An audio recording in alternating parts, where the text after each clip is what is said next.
นะคะแตนตะแนสวัสดีค่ะ เรามาตามดูองุ่นที่ยังคงเหลืออยู่นะจ้า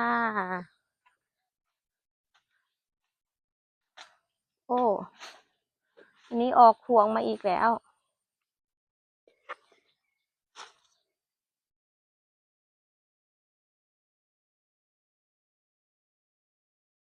อันเก่าที่เราเห็นเยอะๆ แทบไม่เหลือแล้วเจ้า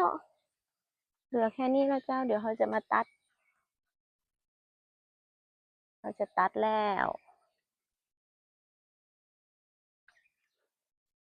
เอาไว้ต่อแล้วเจ้า มันเน่าเสียหมดแล้วนะเดี๋ยวได้เดี๋ยวจะบ่ได้กินแล้วจากเยอะๆหาละอันนี้นกก็มากินแล้วพวงที่สวยที่สุด